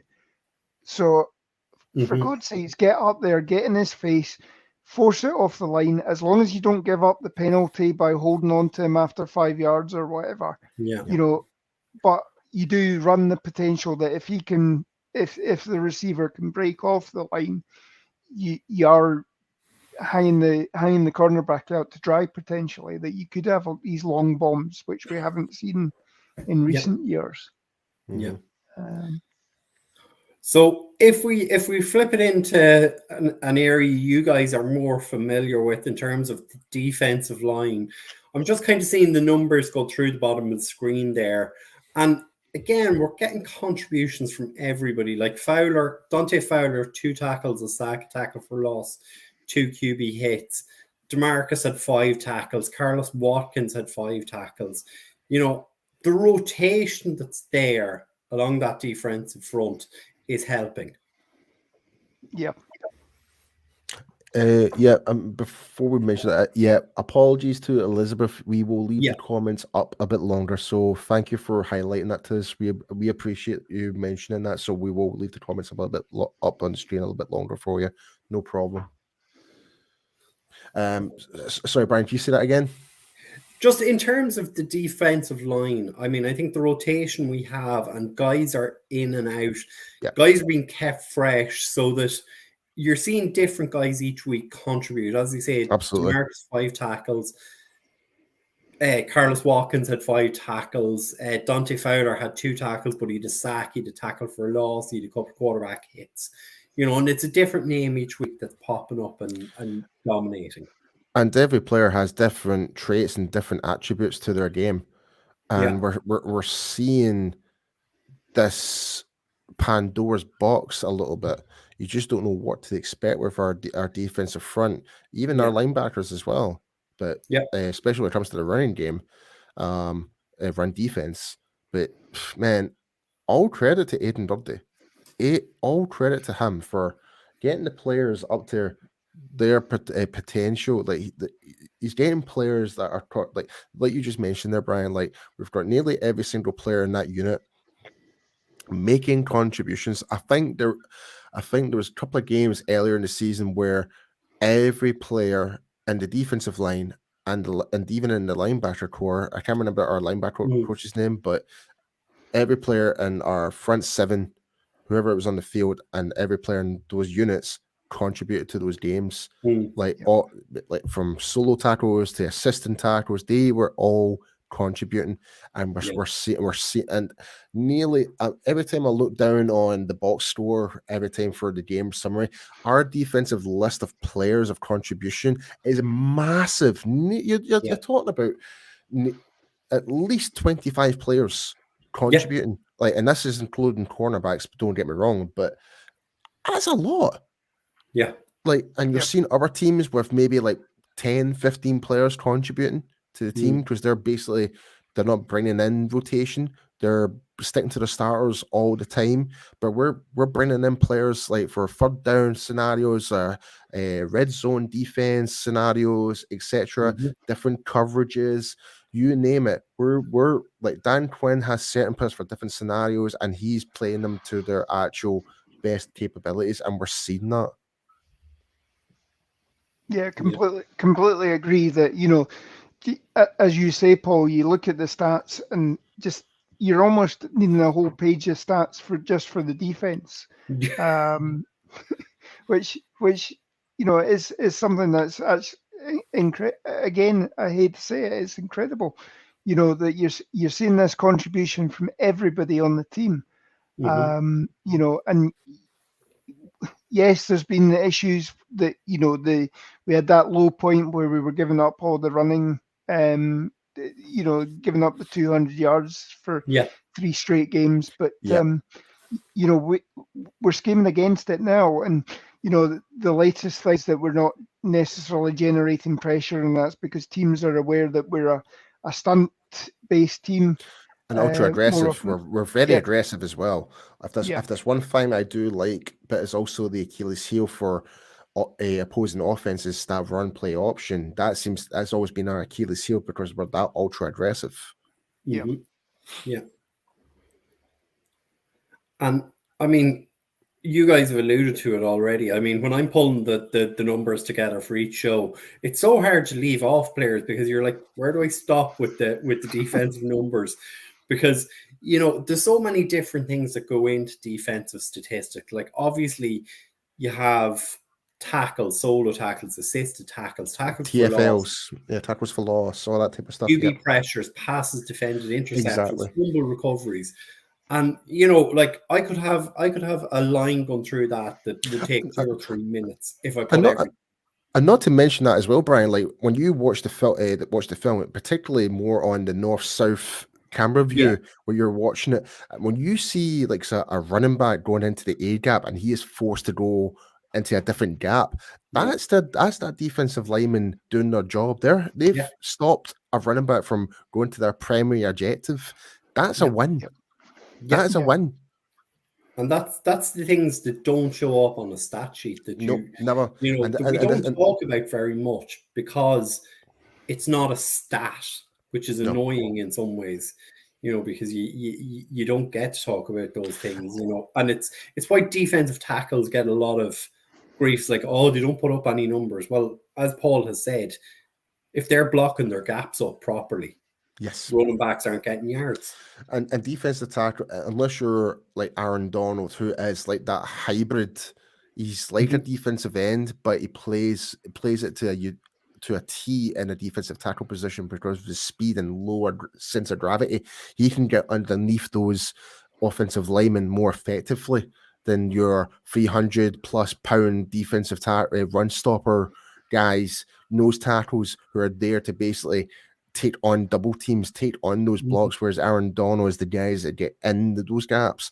So people are thinking, why don't we have a guy like Aaron Donald? It's because there are different types of players, they're different built for that, different scheme. You name it. And and like I said, we mentioned earlier, Jonathan Hankins is one of those guys that he's there for a specific role, and DJ Dog just made the comment, and he's getting close to getting back as well, which is going to be a massive, massive boost for us going into this playoff run. So I think, look, let's give Lauren kind of said it there about 5-10 minutes ago. Let's give our special teams a bit of love, and let's talk about the wonderful Brett Money Maher. 6 from 6 this weekend again. 2 for 2. Longest was 45 yards. Yeah.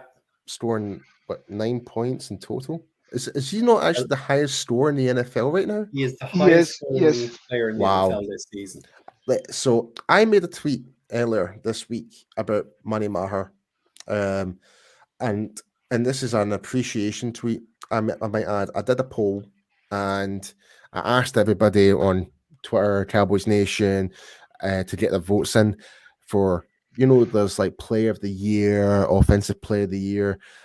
Yeah. For me, comeback player, for me, and this is just me being very opinionated, but I'm saying Brett Maher when you really do think about it, because his first stint in Dallas was an absolute disaster. He went to the Jets briefly, didn't do well there, but he took a brief time off at some point and readjusted himself, and he's came back, and we were all thinking at the start of the season, what are we doing? Our kicker situation is not going to improve, and by goodness, Brett Maher has completely, not just me, but every critic within the Cowboys content creator community, all the analysts out there, like, no one is saying anything negative about Brett Maher anymore. He is here to stay. He has been phenomenal. And I will raise my hand up and I will love to apologize to Brett Maher for anything negative I've said in the past, because you have redeemed yourself, my friend. You have won me over big time. Yeah. And I mean, even the majority of his kicks as well are straight down the middle. They're not, even from 40, 50 yards, they're straight down the middle. Yeah. It's not a case that, they've just squeaked in the goalpost and the kicks they did try, and the kicks they did try to do was under the weather conditions. New York was the prime example.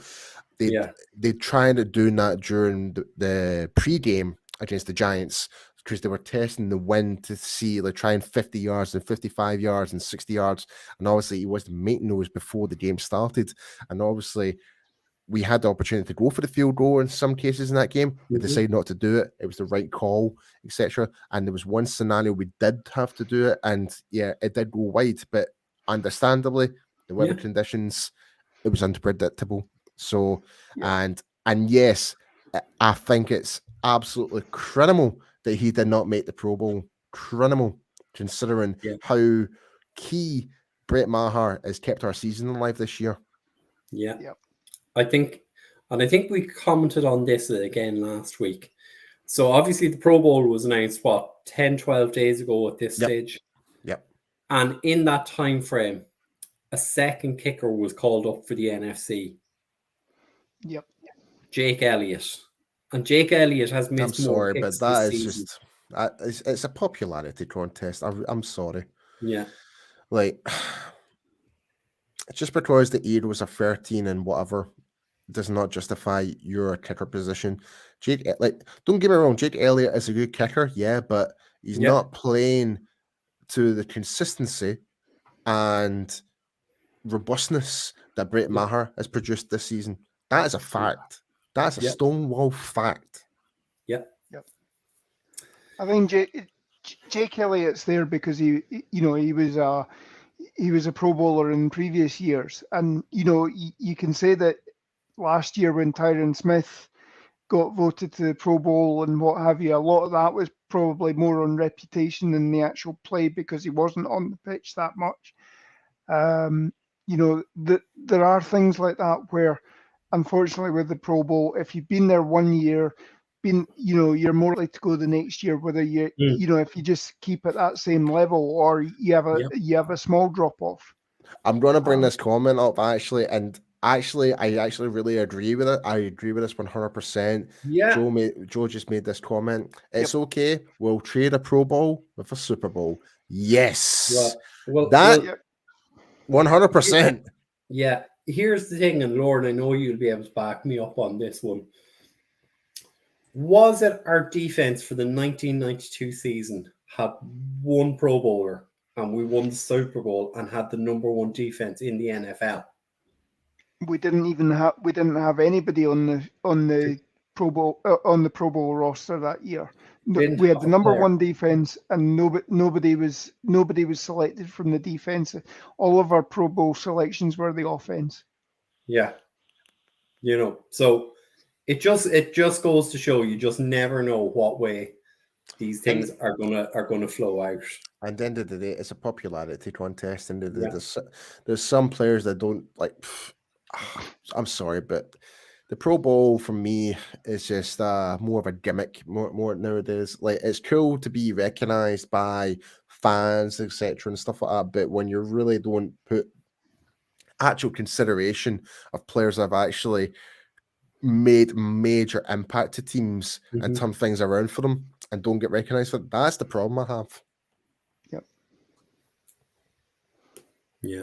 I'm just bringing up DJ Dog's comment. Yeah, I just got it there. Because DJ's comment is saying it's funny that they noticed that Maher leads the league in NFL Storm, which you just mentioned, and then immediately the media suddenly notices that offense is really good. Yeah, it's crazy. It's again popularity contest. It's like special teams deserve love as well. They do. Yeah. And again, just to give our other kicker, our punter, Brian Anger, a bit of love, because punters are people too. Yeah. Again, he had 3 attempts, 121 yards, and all 3 of his kicks. All of them inside the 20. All 3 kicks go back inside the 20-yard line, 20 yards. Yeah. That is flawless. Yeah. And then, obviously we screwed the pooch on Kelvin Joseph as well. Unfortunately, with one of those that, fair catch interference. I mean, that's as I say, that's opened door for him being. Right. I think we're definitely right over the 2-hour mark talking about Kelvin Joseph here, but I'm sorry, but that he had it's inexcusable. It really is.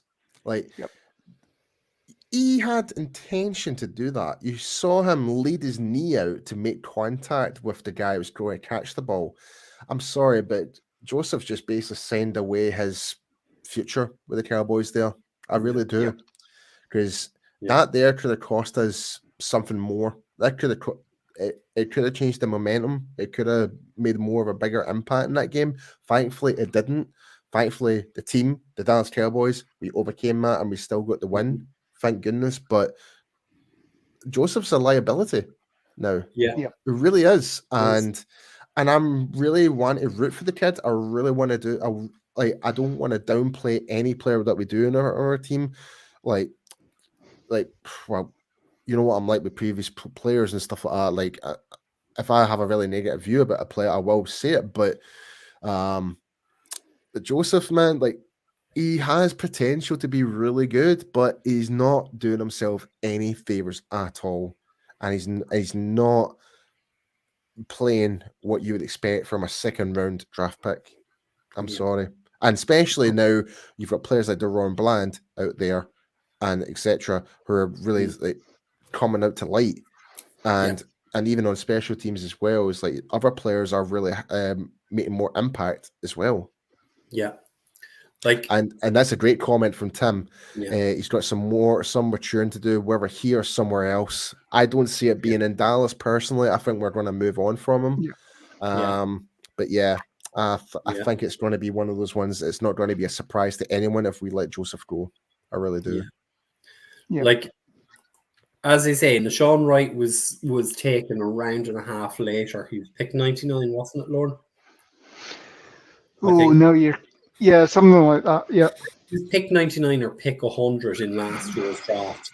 He was taking 50 picks after Kelvin Joseph, and it's him that's on the field now. Yep. And that's inexcusable. You can't have a 2nd-round pick who is essentially a core special teamer and is letting the special teams down.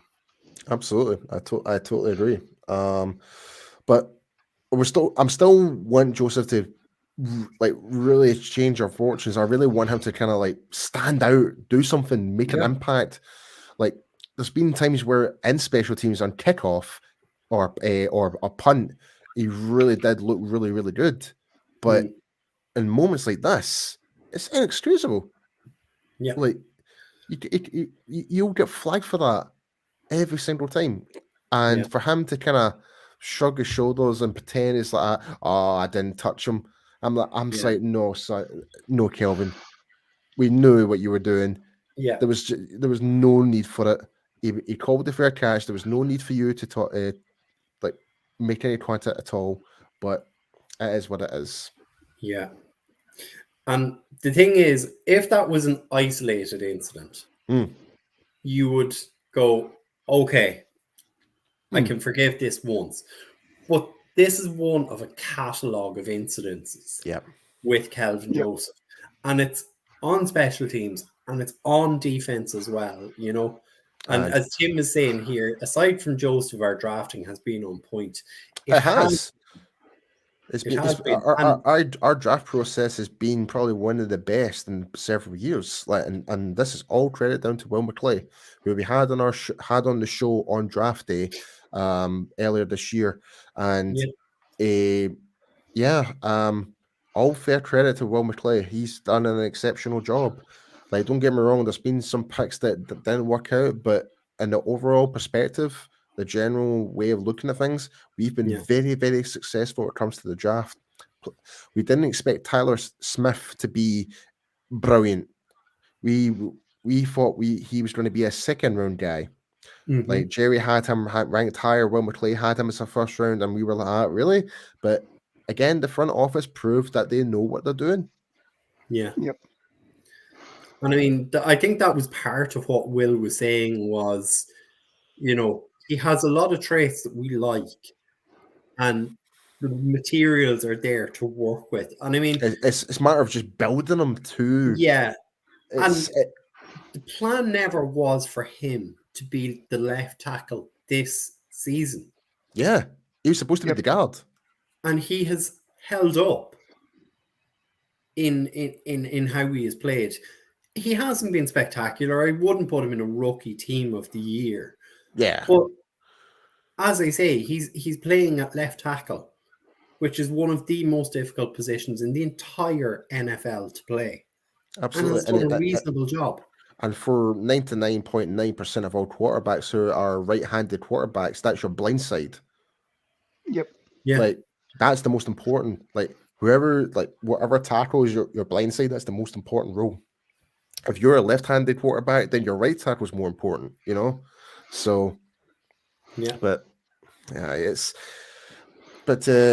just again, just going general overall, like, I'll shout out to Will McClay. He's done an exceptional job overall.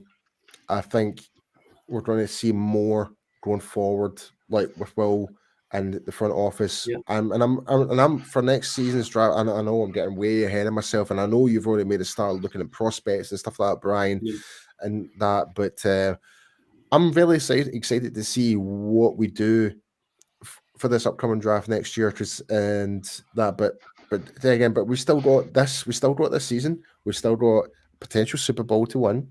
We've still got our offense. We still got our defense. We still got Brett Maher here. Like, we do have a really good team here that can potentially win us the Super Bowl this year. And this is the weirdest year. Like, and I don't know about you guys, but it kind of feels like 9 times out of 10, like, you would have thought last season would have been the team that would have done everything, but it didn't do it. But this team was more or less expected to do it, but we've went above and beyond expectations this year. Yeah. You don't get me wrong, there's been some really horrible losses this year. But again, overall, look in perspective, we're 12-4. No, sorry. 12-4. Yeah, and we could potentially be 13-4. If we do go 13-4, then it's another level up from last year. Yep. It is. Just the comments here from Elizabeth in terms of great team and backup players. Agreed. Joe was saying our needs are linebacker and cornerback. I would also throw in defensive end into that mix as well. And as always, offensive line. You can never have too many and notice not one of those comments are quarterback. Yeah, I mean, God, that guy we have a quarterback is trash. Dak, I'm not hating on you at all. You know that. Yeah, we love Dak. We love Dak here. But look, we have gone for the guts of 2 hours, so we better get out of here. That's nearly a record for a non-draft show. Nearly a record. So, Paul, I'm gonna. I said before you go, this is actually quite a good point. Have we ever seen a team that's a 5th seed going 13-4? Not 13-4, but I think this is going to be the first. 12-4. This could be potentially be the first team in NFL history that is like a 5th seed has had an amazing record of 13-4, and they're the 5th seed. That's quite unheard of, I think. Yeah. So back-to-back 12 wins a season. It's been a long time for that. Again, that's another record that we've just set. Last time we did that was like way back. Was that back in the 90s or something? We did that. The 90s, yeah. Once with Brian Switzer, wasn't it? Yeah. Yep. And then Jimmy Johnson did it once, and Tom Landry's done it twice. So Mike McCarthy's now the fourth coach to do this. And look at the coaches we had prior to that, like Wade Phillips, etc. We had Jason Garrett, Mr. 8-8. Like we never managed to attempt. We've had 1 12-4 season with Jason Garrett, and that was back in 2016, and that was it. Yep. But other than that, we've never really scratched the surface and really self-improved year after year after year. And I don't know about you guys, but this whole talk about if we crash out the playoffs, we should get rid of Mike McCarthy. I find that is just absolute craziness to even suggest that, considering what Mike McCarthy has done. Again, generalizing the overall perspective of looking at the Dallas Cowboys, how can you not keep Mike how can you say that about Mike McCarthy, thinking about getting him off and bringing in Sean Payton? I'm sorry, but if you were to bring Sean Payton in, I don't think he's actually going to do a much better job, if not better. I don't think he's going to do a better job, personally. And you've got to remember with Sean Payton, the Saints come out this week and said that the starting bargaining chip for Sean Payton is 1 first-round pick at least. I will not do that. Nope. So, no chance. I'm not willing to. Somebody like Denver will need to do something like that. But Denver are in a lot of trouble right now. So you're expecting to see a lot of rumor mills going about with him right now. And here's my concern with Sean Payton, and I'm not saying Sean Payton is a bad coach. Far from it. Does he guarantee anything much more than what Mike McCarthy guarantees you, which is a 10-win plus season almost every season? You get to the playoffs every season, and you're contending every season. I mean, could you split the difference? I mean, both of them have only won 1 Super Bowl. I know. There's hardly any difference. And on paper, you would say Mike McCarthy's still better. Yeah. On paper. And I'm just going to pull this one up from Tim. Jerry's in love with Payton, I think, plain and simple. I'm going to go a little bit left field on this.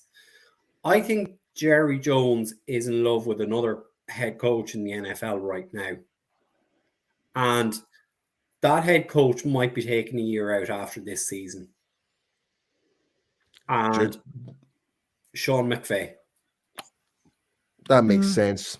And I think that might be where they might go with this organization. But again, how much is it going to cost you? Are the Rams going to, and the Rams are a team who are pick needy and cap needy. Are they going to get that money from a team to get Sean McVay over to that team? But here's the thing with Sean McVay. Sean McVay is a wheeler dealer. He wants to deal first-round picks, second-round picks. He wants to win now. He doesn't want to build an organization. So is Jerry or are Stephen and Will McClay going to be able to work with that kind of a head coach? I don't think they will. No, I don't think so. I think the whole reason why Jerry is supposedly in love with Payton is the same way that it is with Jason Garrett when we were talking about Jason Garrett coming on. Yeah. It's somebody who the club has had ties with before. They've gone off, they've carved their career somewhere else. They've then been brought back in, and it's like, look, we've brought this guy back in, and he's had the pedigree with us, and it's going with the whole tradition on the Cowboys. Mm-hmm. Yeah, agreed. And that's all it is. But yeah, he's not gonna fork out a first round pick. No, no, I don't see it. And I mean, Joe just ring up the comment here. If we don't do good in the playoffs, I'd like to see Dan Quinn as head coach. I don't agree with that either. That's just my view. But lads, I'll give you the last shout on this. Dan Quinn's a defensive coordinator, plain simple. Like, don't get me wrong. Like, Dan Quinn did take to the Falcons to the Super Bowl, but he's so much more effective as a defensive coordinator than he is as a head coach. Like, there are some coaches that are designed to be coordinators. Wade Phillips, prime example. Wade Phillips, Norv Turner. Exactly. They will get you to the playoffs, but as a head coach, they will get you to the playoffs. But at some point, when you've crashed out of the playoffs, the following season there's a drop off, and that's happened in all of their situations. That they've got to the playoffs, they've crashed out of the playoffs, and then the chemistry hasn't been there the next year, and that's led to them getting their pink slips. So. Yeah, I think we'll end up on that one, no?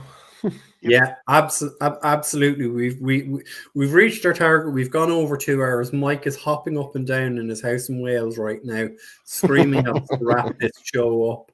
So, Paul, I'm going to flick on your favorite part of this show. Yes, sir. Yes, guys, if you're planning to go into a Dallas Cowboys game next season, or if you're planning to go into the playoffs this year, be sure to go with cowboysexperience.com for the ultimate meet and greet, stadium tours, tailgating experiences, and much, much more. Get to meet players like Zach Martin, Travis Frederick, Drew Pearson, Hall of Famer, Jay Novacek, as you can see there in the stream, Micah Parsons as well, and many, many more. When we say these guys are like, they invest in us and we live to like show appreciation, because these guys treat us like absolute royalty whenever we do come over to the other side of the pond to the US, and you guys are not to be disappointed. So be sure to go and contact cowboysexperience.com for an exclusive free gift when you use the code UK Cowboys. And guys, what is it you get if you use the code? You get free stuff and free stuff. Don't forget the chocolate pudding.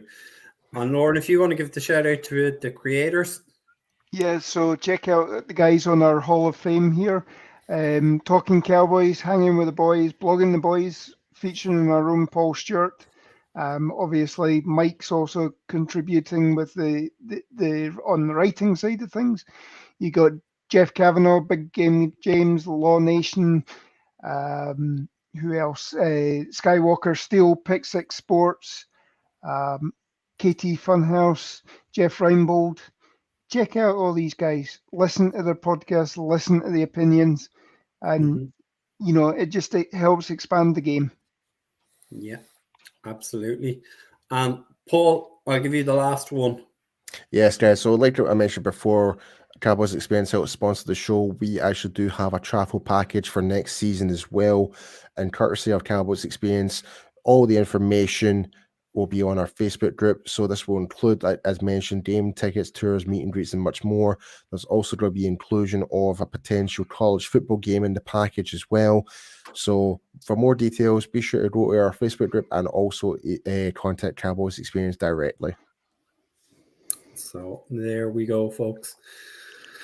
We've gone over the 2 hour mark. As I say, Mike is hopping up and down. So I am going to get us out of here and say good night, folks, and pass it over to you. Yeah, good night, folks. Hopefully see you Thursday as we break down the final regular season showdown. Great show on Paul nicely. And legs? I'm confused. There you go. You've seen the picture of me wearing my kilt, haven't you, Elizabeth? That's what it is, isn't it? It's a good night for me, guys. We'll see you guys on Thursday for the pre-game show against Washington. And yes, it's a good night from every one of us. So, but and that being said, go Cowboys.